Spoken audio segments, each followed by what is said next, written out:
Alright. I gotta finish working on this one little panel down here. It's gonna fight me to no end. And I don't want to work on it, but I know I have to. Just gonna do a quick stream here. Have to go get dinner.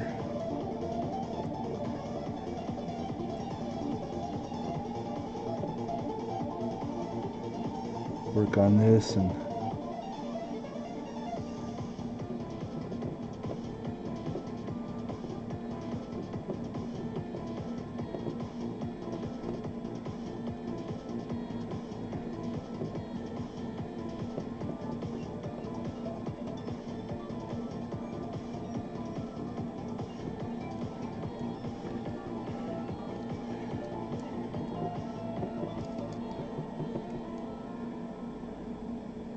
just try to just mimic what I see.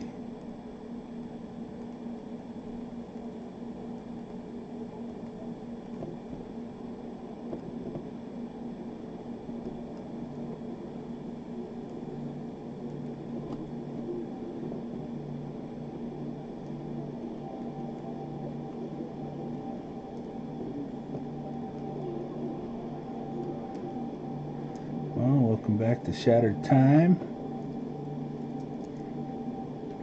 That's not right.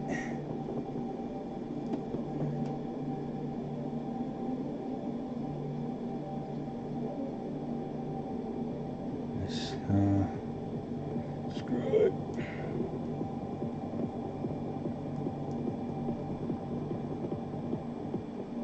The story about everything science fiction, fantasy,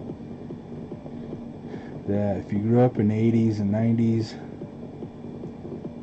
pretty much 80s though, I'd imagine. I mean, there's some 90s stuff in here, but 80s, 70s, you know, Star Wars, Battlestar Galactica, Conan the Barbarian, I mean,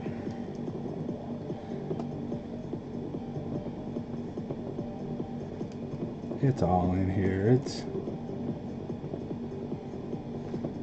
you know, samurai movies, kung fu flicks.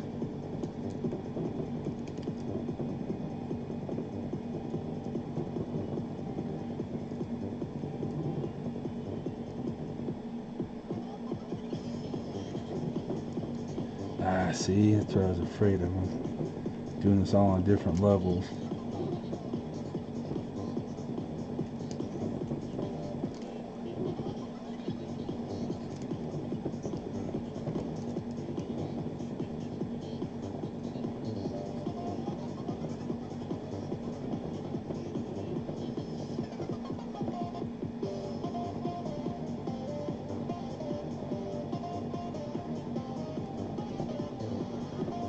Kind of hard to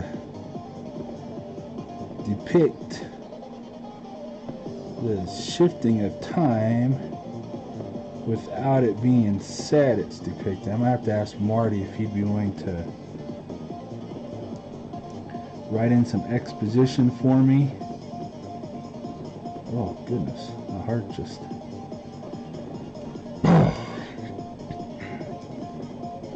went plump, plump, plump, plump, plump, plump.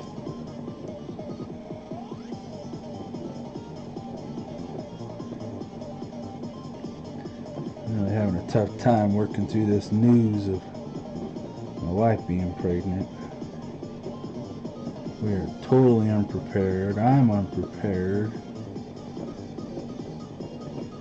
Nowhere where I need to be as far as this book, making any type of money or earning anything, and provide and insurance and all that stuff. So it's been a little bit of a, it's definitely been a quality kick in the ass, that's for sure. Kick in the pants. Definitely been feeling that.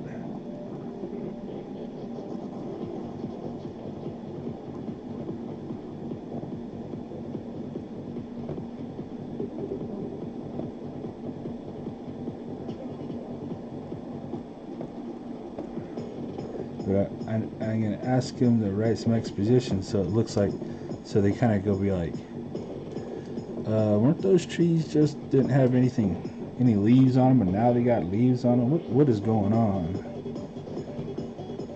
So I definitely want there to be the feeling that their environment is changing drastically on them, and like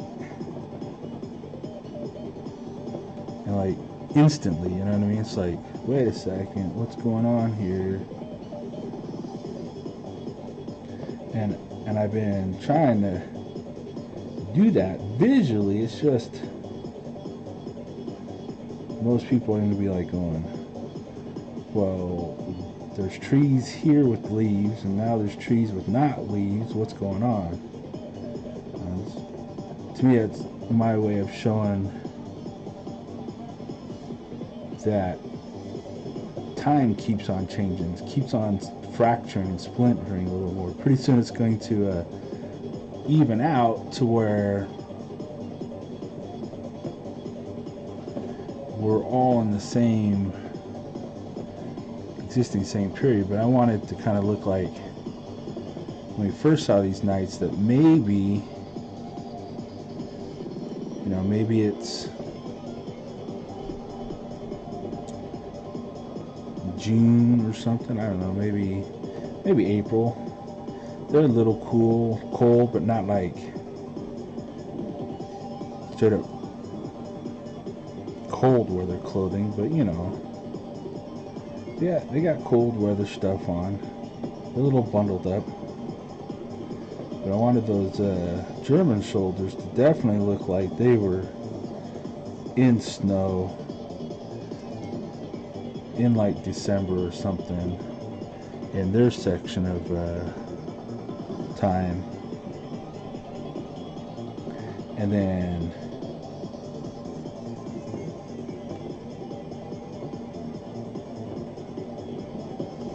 you know, the whole idea of it is that I'm trying to figure out how to get this idea that time is changing. It's constantly moving on these guys, and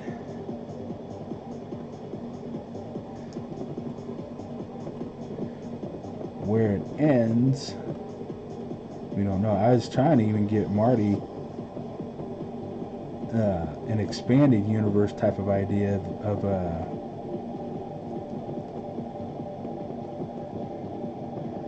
it'd be kind of interesting if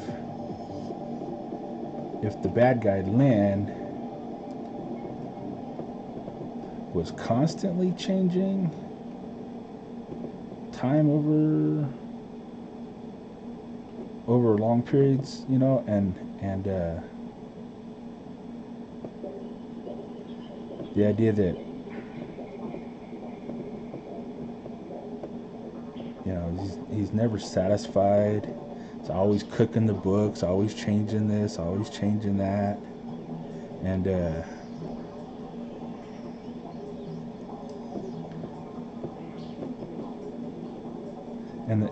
like most people would never notice the time changing, not unless you knew how to look for a marker of time changing. And yet he keeps changing it. I thought it'd be an interesting idea that so for the graphic novel's very a very linear progression story, where it's like it definitely starts here, and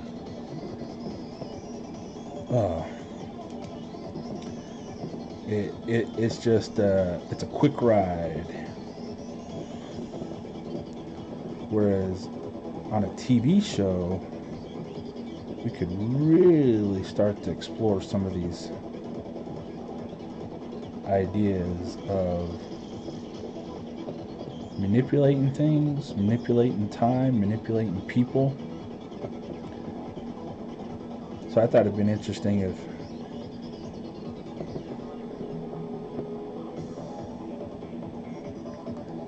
that. So Lucius tried fixing time and failed. Our actual hero failed at doing it, and we kind of pick up Lucius living in some apartment complex like in Barstow, California or somewhere. If you've ever been there, it's like really hot, deserty. You know those apartment complexes that are like at a shoehorn? They got a pool in the middle. It's like double stacked apartments. And the pool is dry, you know, there's no water in it ever. And you get a knock at some door and this guy appears he's wearing a terry cloth, really stained, used to be white robe, and he comes to the door and he's wearing that with like really loose fitting boxers, shoulder strap,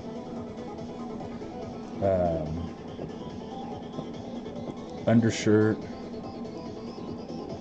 He that's all coffee stained, you know, just nasty. And then you look at him, you're like, he looks familiar. Who is that? And then you realize, oh, that's actually Lucius. That's our hero. That's our, you know, that was the guy from the other pages with the long white hair. You know, that's him. All immaculate guy, but now he's just all, ugh. And he and they come to him and say, it's happening this time for real. We really have to stop Len from destroying the world. And Lucius just like, why? I thought that would be hilarious. And then you know, Marty has in the story, he has him using brimstone as the thing that helps him control fire. This, you know, it's a living ember that he's able then to connect to and then produce fire and then control it. I thought it'd be hilarious if he used that to dip it into his coffee, to warm up his coffee. And he's just like, you know, I tried, nobody cared. I thought it'd been interesting that he had already tried twice to stop Len.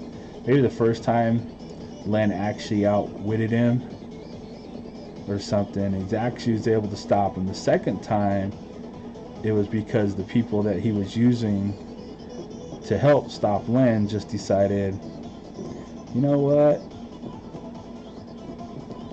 We just can't stop him. So they gave up and joined Len's side. So he's really disillusioned. He doesn't think it can work. And nobody wants to do it anyways, so he's just kind of given up. And that was a way for us also to really dive into a lot of the stuff that's in the books, where Marty really tries to dissect and go after the idea of what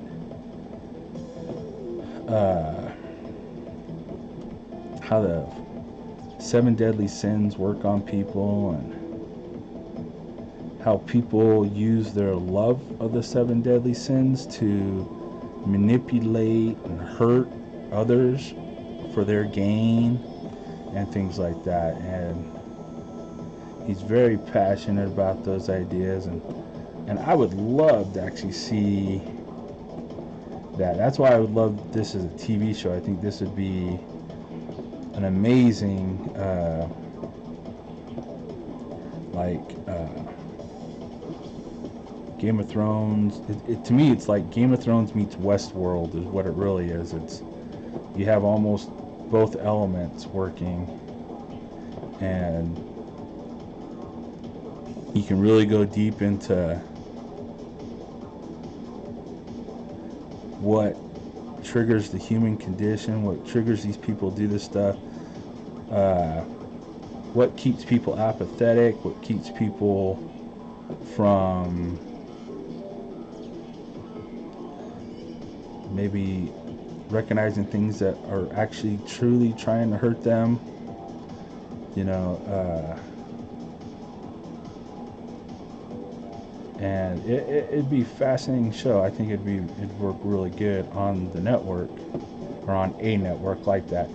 Hulu, Plex, I don't know, anybody that'd be willing to really get episodic with it. There's a lot of interesting characters to it, a lot of interesting devices at work that I think translate into things that people would recognize.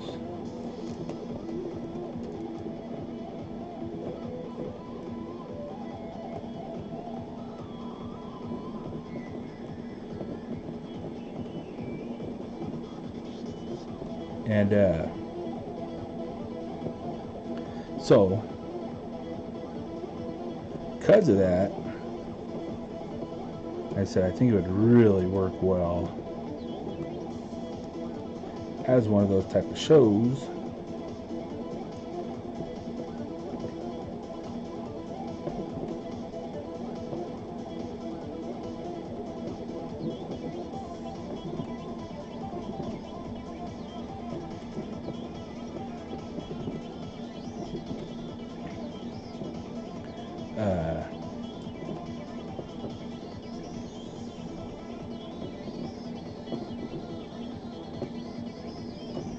But I know for the graphic novel, he has it kind of like it's on rails. It's start to finish. It's very fast. It's a very quick clip. But as far as the book goes,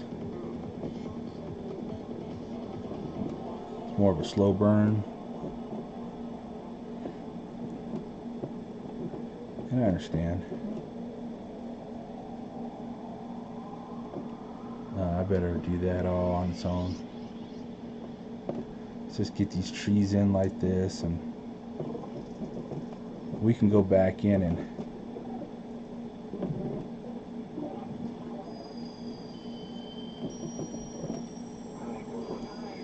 put in dense woods going back later.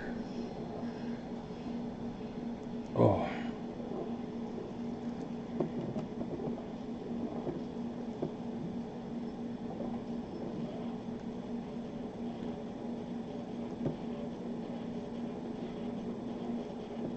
I want to get that, hopefully that feeling that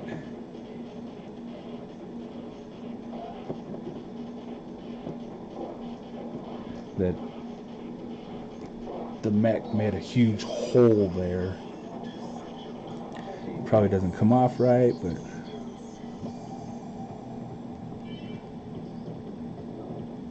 probably not that, just not that good of an artist.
Now I wanted to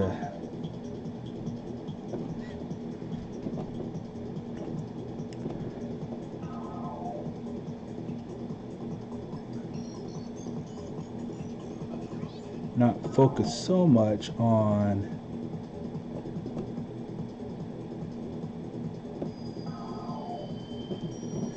what is going on back here, but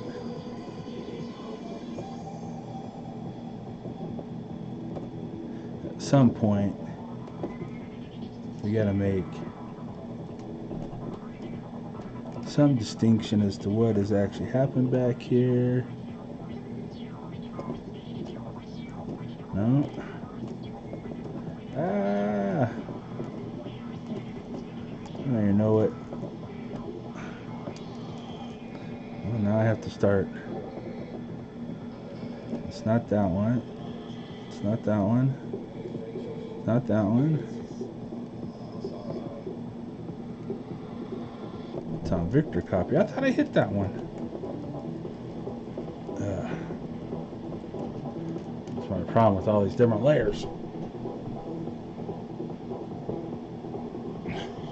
If you're wondering what we're listening to, we're listening to Ectoplasm's Greatest Hits.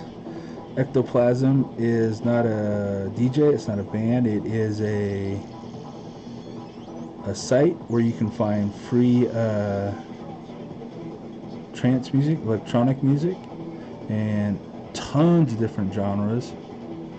When I first started listening to this electronic music back in the 90s, there was like techno trance, there was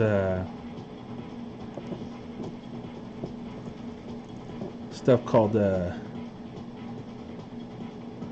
my bad, I'm trying to read and talk at the same time. There's Goa trance, house, drum and bass, techno. Now though, holy goodness, there are so many.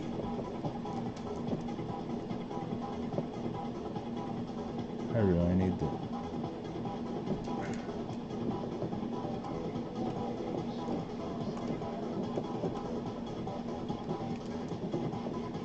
There's so many different genres. There's forest. I guess there's always been chill out, but forest and Celtic and other is just, it is mystifying. It is crazy how many different genres there are of it.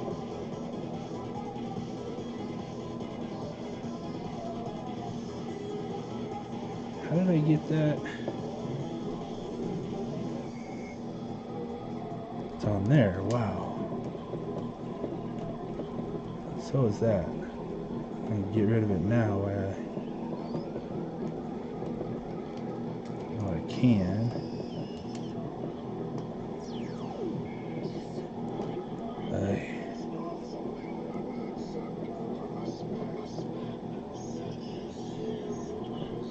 Tangent.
But so this is, I'm sorry, I get so caught up on stuff. So with Ectoplasm, you can go on their site and you can listen to high quality music. I'm not a sponsor or anything like that. It's just, and it's free. You can always donate if you want to the artist. The one artist that I found off there, his name is Hink Step, and his album Sunrise from the Treetops has turned out to be one of my favorite all-time albums to listen to. And he's actually one of the few that I've actually gone on to support when he puts out other albums.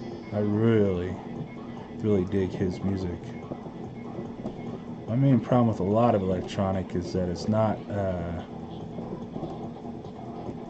overly inventive, you know. You get a guy who finds a good beat and he, you know, works the beat, and I understand that. I like guys that can take you on a journey with the music by changing up the beat, by, you know, 1 minute you're going this way, then they switch you and run you off another direction. Hallucinogen is a one I like. Shakta, Spongel, which is just hallucinogen underneath another DJ name. He's also DJ Tristan, so I really like him. And what's it called?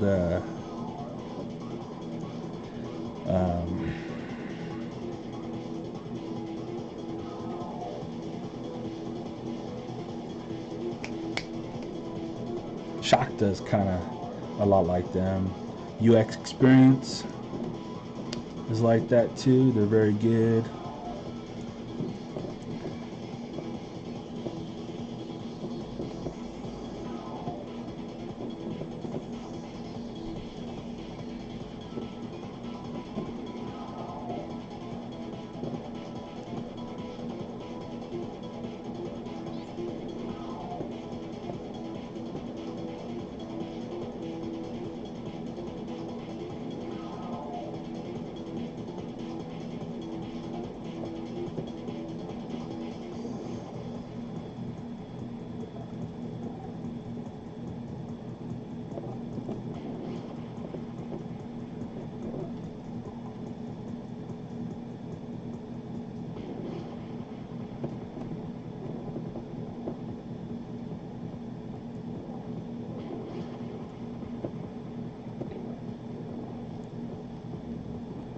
So I would like to see Saturday Time get a full. I know Marty, he thinks it would work better as movies, standalone movies, which they would work great. I just think by really delving into all that all that stuff with the 7 deadly sins and how people use those things as control mechanisms. They use them as not just control mechanisms, but oh gosh,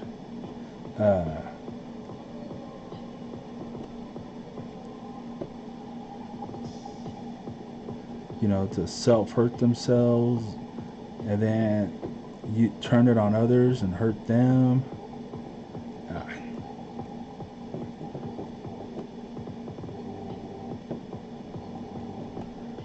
I just think it would. You could really delve deep into some of these characters that he's got. There's characters that are in the book that are just so cool that just kind of get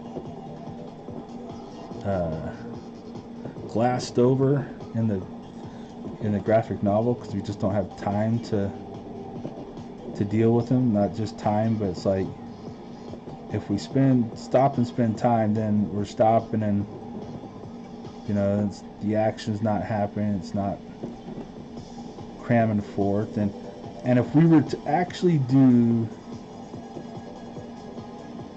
Shattered Time like the novels that way, it'd probably be the size of Akira. I don't know how many people know what Akira is. The animated cartoon was manga first, and that is like 26 volumes of like deep storyline. That cartoon, the animated movie, was 26 volumes shoved into 2 hours, and they really did not do it service. I mean, it's by far one of my favorite movies I've ever watched. But as far as the actual story goes, it's so limited. So I think if we actually did Shattered Time that way, I'd be drawing it forever. I've already been drawing it forever, and I'm only this far. It's because we have had to change it a couple of times due to some feedback we've gotten, the limited amount of feedback we've gotten from editors and things like that out in the business. But to turn it into what we could do with it on a TV show would be, like I said, it would maybe have to become a tour de force project where if we were making enough money where we could maybe hire like 4 or 5 artists working on it, and then it would still probably take us a good 5 years to get it all out there, even with that many people working on it. And Marty would have to, he doesn't have it written out that way for graphic novels, so he'd have to go back and rescript the whole. He's got 4 novels he'd have to rescript into a full graphic novel, and then even those you'd have to retool somewhat because he doesn't have them tooled out for, how would you say, like episodes. So that's almost what each book would be becoming, in like an episode of a TV show, which is what they are anyways, right? That's what most comic books are. But this would be like that on a whole different level.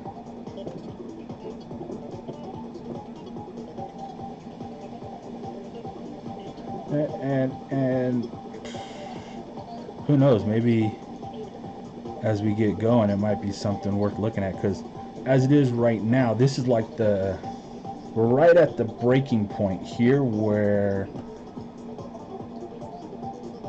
we could do like a poll, and after these first 40 pages really come out, people could really decide what should we do. What do they think we should do? Should we, are they on board with taking the whole ride of 26 volumes of content with us, or do they just want the 8 books of?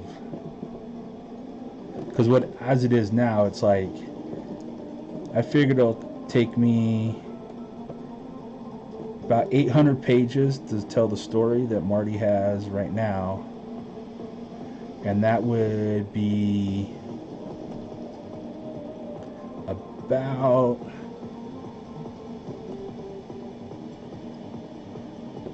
it was 8 100-page stories, but if we did it at 4 pages per book, or plus or minus, we're looking at, bad math, but 20 booklets, right? 20 books that we could then compile into a great little sleeved, and it'd be a nice little collector's edition thing that can sit on your bookshelf type thing. But if we went the other way, it would be like 26. I don't know. It would be ridiculous. It would. I don't even know what the math is. I haven't even figured it out. It would be huge though, because it would just be.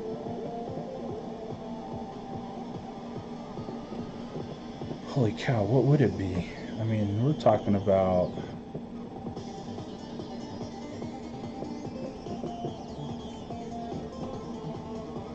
Well, it would definitely at least quadruple the size of it. Let's maybe 3,200 pages. But, you know, we'd have to ask people to like support us on here, support us on Patreon. You know, I've been thinking of trying to figure out how to get, you know, can we go ahead and print at every 40 pages a book and send out to everybody? And if you subscribe for at least $5 a month, every 40 pages, every 44 pages, somewhere around there, you would get sent a book. And I know it's not the best return, but it would allow us to make some money off this.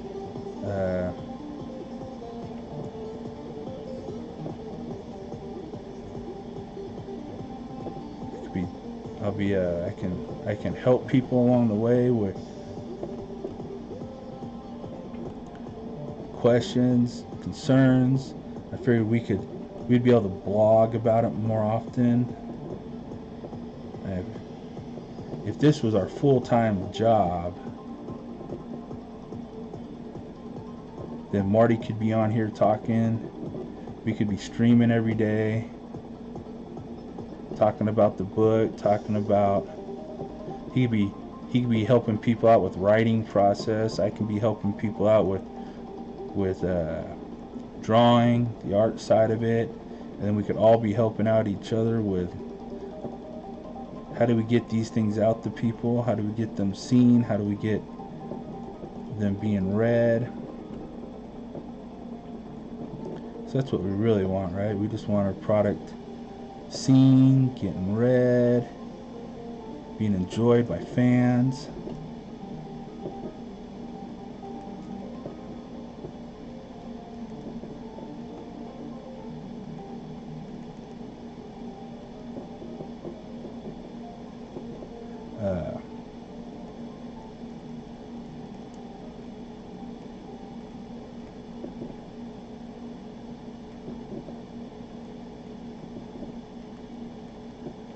So it would be cool. I mean, I was gonna introduce that $5 subscription anyways, with the idea that once we get 20 people, I think it can be done reasonably. At 20, I can start sending books out to people. But you know, most printers won't do anything unless you do it at substantial size. It really starts to pay for itself better once you start getting up towards like 100. There we go.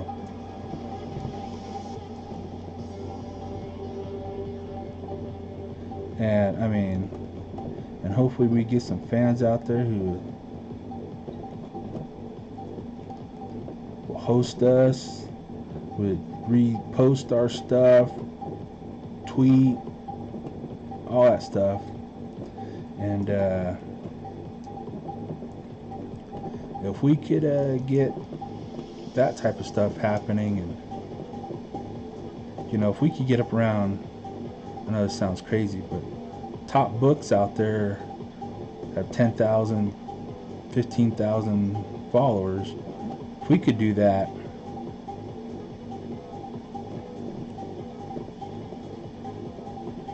we really could get this thing on a network, get it seen,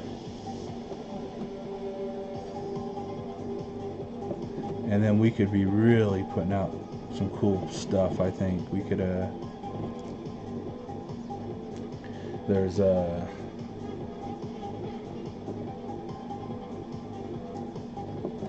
different ways of printing it.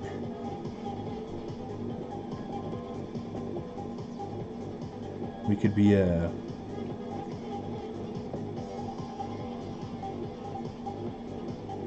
what's it called? I really like the idea of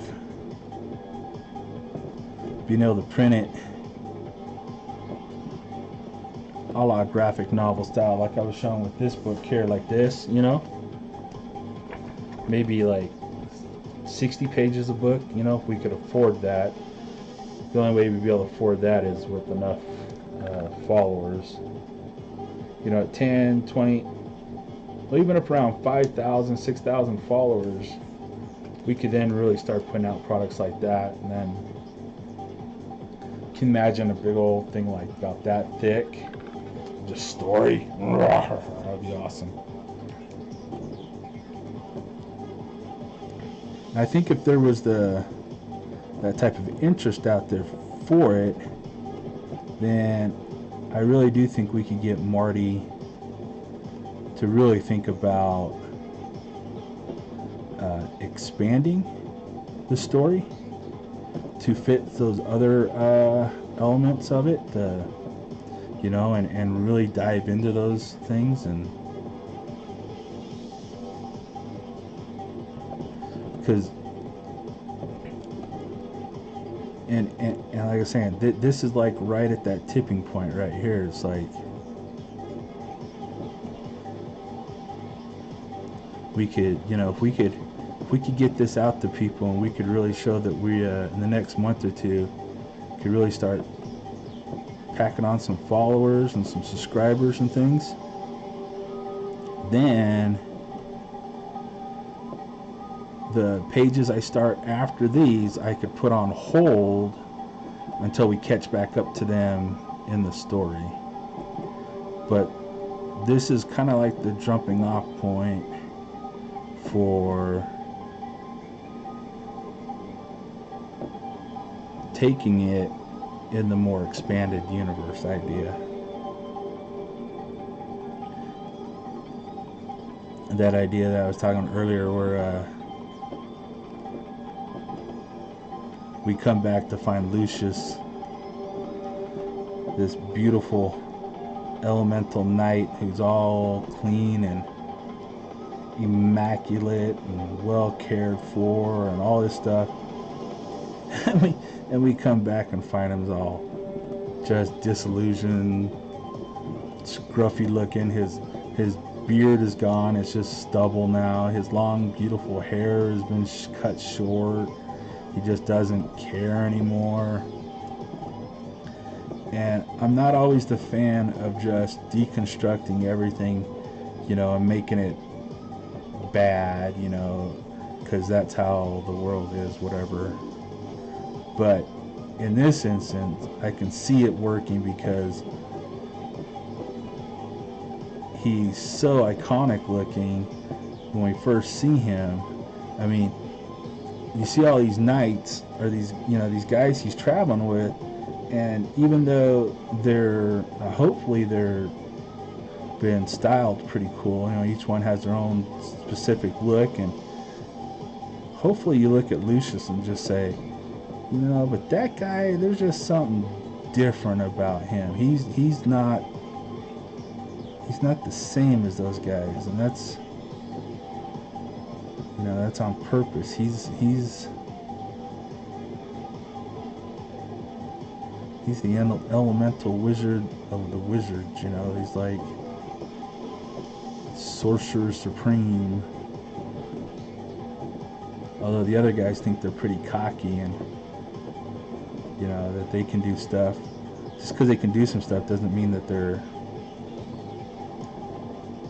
you know, the best at it, which they think they are. And that's what makes Lucius so awesome.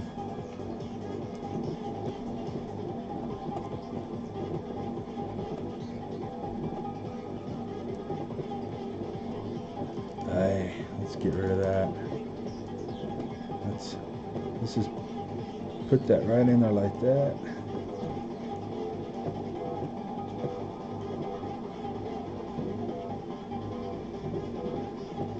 And still put him down here.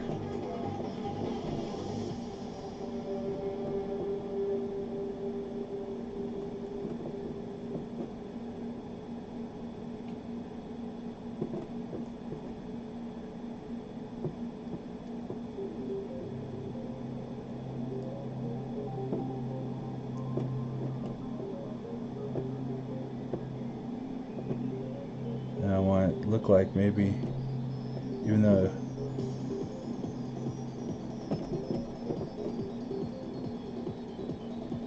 I don't know if that works, but now I'm going to have to go back through and put some depth in there.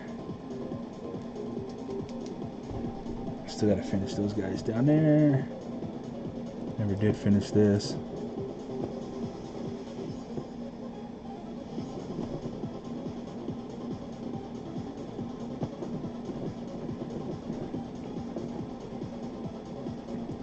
But I want, you know, that, I think that story would be awesome, I think.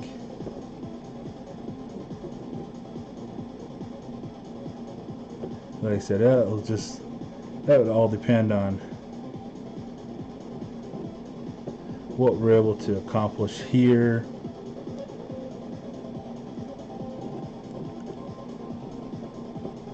So I'm thinking that if we were to be able to offer a book to everybody after so many days, you know, if we could make a book and send it out to everybody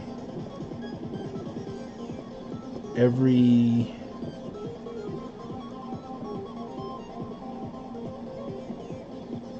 quarter, once a quarter. I know it's not the best time, but no, I don't want that.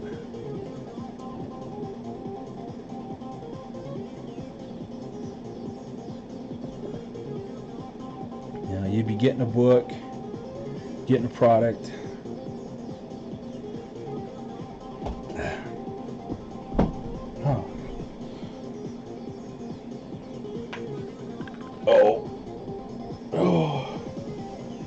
We could be making some money doing it. I hate to make it sound like it's all I'm doing it for, but we all got to live, and I'd rather live doing this than anything else. I mean, this is some good living. What's that thing? Find what you love and do what's, you know. Although I saw a thing with Mike Rowe talking about lately, the idea of, you know, a job's a job, but you can do this on the side as a hobby. The only problem with that, and I would do it that way, but have you ever had one of those jobs that just sucks all the creativity out of your life? You come home and the idea of being creative at the end of the day, you've dealt with morons, you've dealt with idiots, you've dealt with just bad people all day long. There's no creativity left in you. I marvel at the people that can do that. I tried. I worked in a warehouse for a long time, and I made a lot of friends there, and there were a lot of good people there. But you know, you just work with people every day, and out of nowhere, it'd be that one guy that you've never had a problem with, and all of a sudden you're at each other's throats, and you're just yelling and screaming, and you're just so upset, you're frustrated. Ugh. I had to get out of that place. It was working on me. I was about ready to have a heart attack, I think. I'd already had back surgery once. I knew I was probably going to have it again. So, damn it. Sorry. I got to watch my language. So I knew I had to get out. I knew I needed to do something, and even though I'd quit drawing for a period of time, I would start up again, then I'd quit, I'd start up again, I'd quit. It's a fascinating thing how the drawing keeps bringing you back. You know, you ever find yourself just go right back to it. So I figured there must be something to that. Let's move out to Utah where my dad was at the time, and we'll just give this a crack. Came out here, met Marty, and been working on Shatter Time since then. I'm hoping it's gotten better over the years, and I know he's allowed me to make some changes to it, like I've talked about before, but I mean, he's allowed me to make real changes to it. He allowed me to change up the whole, really, the first 40 pages, almost first 20 pages of how we're introduced to the characters. We sent a bunch of packets out to all kinds of companies, you know, DC, Marvel, Dark Horse, Kablam, Kaboom, all kinds of them. And we didn't hear back from anybody except for one. And even them, I had to, I don't want to say coerce into telling me, but I had to work it hard to get the editor to actually tell us why they didn't go with our book. And they said we just didn't hook him at the beginning. And so Marty actually allowed me to kind of retool the opening sequence so that maybe it flowed a little bit more cinematic, flowed a little bit, with a little more pace to it. I don't know if it has. I don't know if it's better. I don't know if it's worse. It's different. I can put it that way. It's different. It's not what it was. And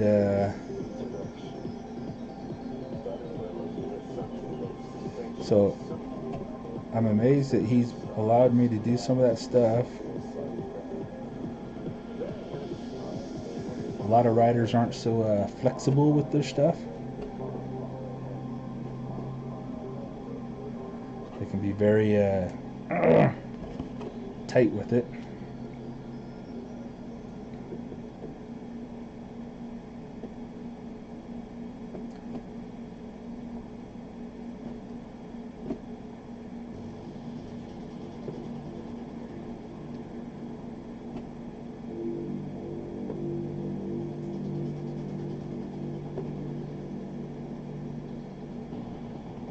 And even this, I'm going to have to ask him to go back and write some, not a lot, but maybe just a little exposition saying, hey, has anybody else noticed that the forest changed?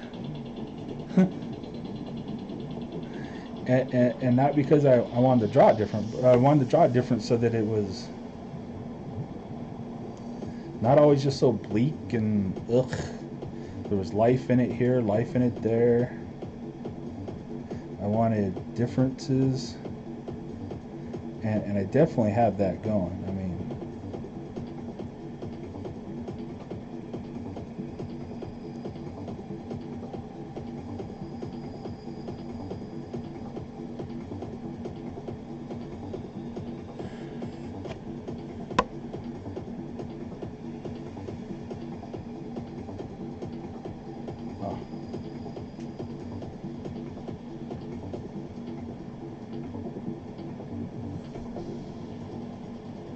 Alright, well, I guess I got to go get dinner.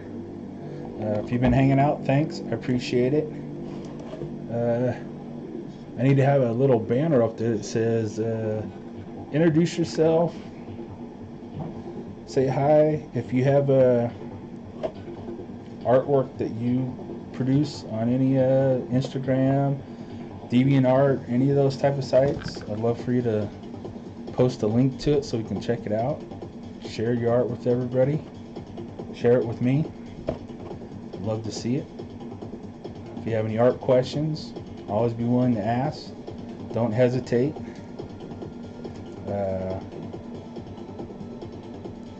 Like I said, I want this to be, hoping that we can create a place of learning too. Because I want to answer questions that people might have about art, if I can answer them. I'm not saying I can, just saying, oops, that's the problem. If I can, I'd love to be able to help. Alright, well, I better go get dinner. The wife has so willed it. Alright, thank you for hanging around.